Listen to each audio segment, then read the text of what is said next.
Hello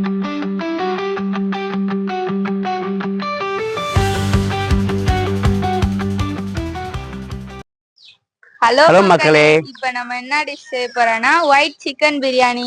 இல்ல chicken white biryani இல்லப்பா, white chicken biryani. Chicken white பிரியாணிமா? White chicken biryani.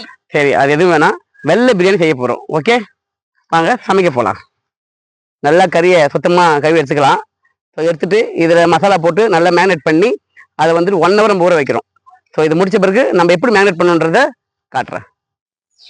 Garam masala 2 spoon, தனியாத்தூள் 2 ஸ்பூன், மிளகுத்தூள் 1 ஸ்பூன், ½ லெமன், 4 ஸ்பூன் தயிர்,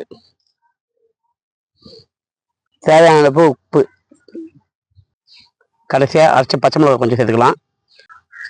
எல்லாத்தையும் ஃபுல்லாகவே நல்லா மிக்ஸ் பண்ணிக்கலாம். நல்லா மிக்ஸ் பண்ணுமா, கை நல்லா லைட்டாக இன்னும் சாப்பிட்ற மாதிரி செய்யக்கூடாது, நல்லா பிசையணும். நல்லா பிசைஞ்சு நல்லா ஃபுல்லாக ஓரளவுக்கு பிசைஞ்சாச்சு. இப்போ நம்ம இதில் வந்துட்டு இந்த சிக்கனை சேர்த்து மிக்ஸ் பண்ணிடலாம். சிக்கன் மிக்ஸ் பண்ணலாம். மிக்ஸ் பண்ணிடுமா. ஸோ எல்லாத்தையுமே மசாலா ஃபுல்லாக போட்டு எல்லாம் மிக்ஸ் பண்ணிடணும். தனித்தனி மிக்ஸ் பண்ணி தனித்தனியாக எடுத்து வச்சுட்டு, ஸோ மசாலா எல்லாமே நல்லா மிக்ஸ் பண்ணியாச்சு. இதை ஒரு 1 hour நம்ம வந்துட்டு ஊற வச்சிடலாம்.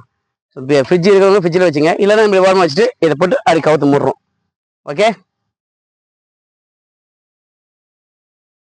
ஸோ 1 hour ஆயிடுச்சு. சிக்கன் நல்லா ஊறிடுச்சு. இந்த சிக்கனை வந்து லைட்டாக ஃப்ரை பண்ணி நம்ம எடுத்துக்குவோம். லைட்டாக ஃப்ரை பண்ணாதான் நம்ம பிரியாணியில் போடும்போது நல்லா டேஸ்ட்டாக இருக்கும். ஸோ கொஞ்சம் எண்ணெய் ஊற்றுமா, கொஞ்சமாக எண்ணெய் ஊற்றிட்டு லைட்டாக ஃப்ரை பண்ணுங்க, தீய விட்டுறக்கூடாது. தண்ணி கிண்ணி எல்லாமே இதில் போட்டுடணும். அப்போ தான் உங்களுக்கு பிரியாணியில் போடும்போது நல்லா டேஸ்ட்டாக இருக்கும். அந்த மசாலாலாம் அதில் போட்டால் தான் நல்லாயிருக்கும்.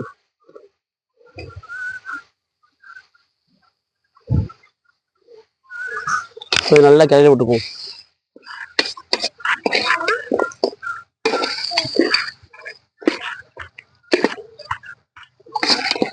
எல்லா சிக்கனையும் போட்டு ரொம்ப லைட்டாக ஃப்ரை பண்ணி எடுத்துக்கங்க.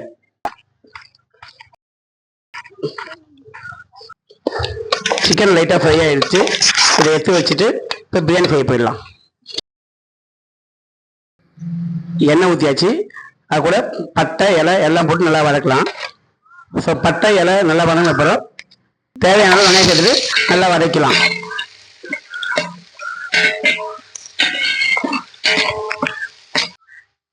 கொஞ்சம் இஞ்சி பூண்டு பேஸ்ட் போட்டுக்குவோம்.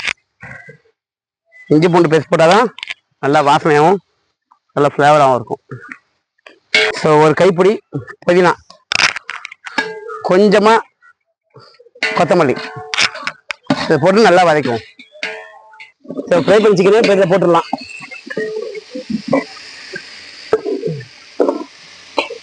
இதை போட்டு இதில் கொஞ்சம் ஃப்ரை பண்ணுவோம். ஃப்ரை பண்ணிட்டு மசாலா சேர்த்துடலாம். கொஞ்சமாக கரம் மசாலா, கொஞ்சமாக பெப்பர் தூள்,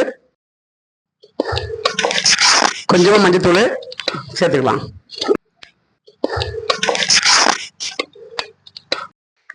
கொஞ்சமாக தயிர் சேர்த்து கிளறி விட்டுக்கலாம்.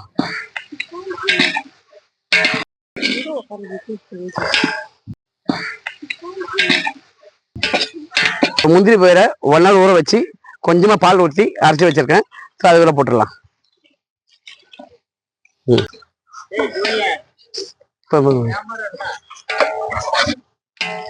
நல்லா இது பண்ண.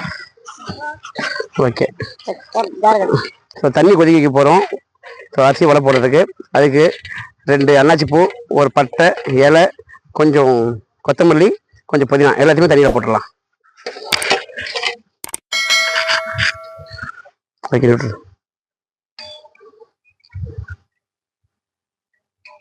இது நல்லா கொதி வந்த பிறகு நம்ம அரை மணி நேரமாக ஊற வச்சிருந்த அரிசி எடுத்து இதை போடலாம்.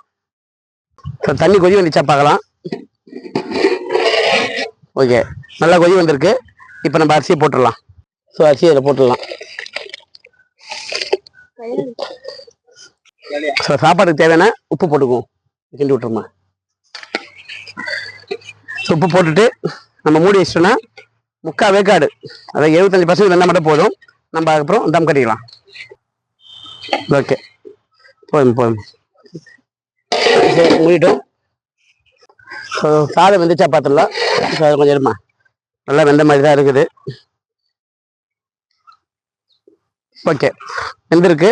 இப்போ இதை வடிகட்டி நம்ம அந்த கிரேவியில் சேர்த்துடலாம். சரியா? ஸோ இப்போ ரைஸ் இதில் போடலாம். எடுத்து போடுமா.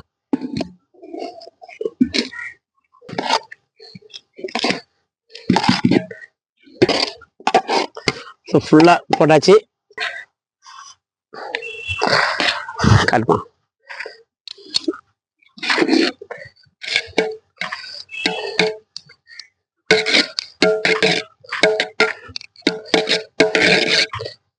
ஸோ ஃபைனலாக நம்ம வந்து இந்த முந்திரி பயிரை போட்டு விட்டுடலாம்.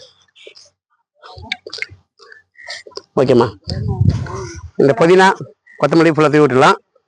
லாஸ்ட்டாக தம் கட்டிடலாம்.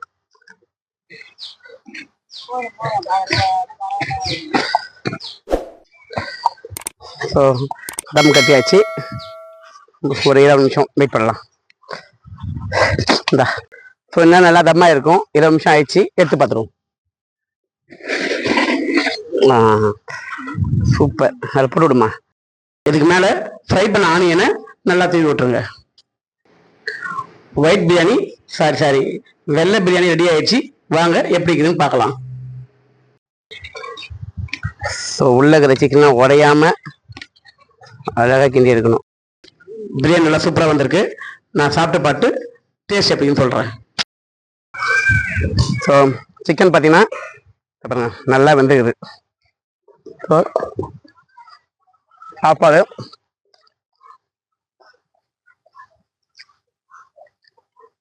அல்டிமேட்டாக இருக்குது. உப்பு மட்டும் கொஞ்சம் கம்மியாக இருக்குது. நீங்கள் செய்யும் போது கொஞ்சம் எக்ஸ்ட்ரா போட்டிருக்கேன். Okay, bye by.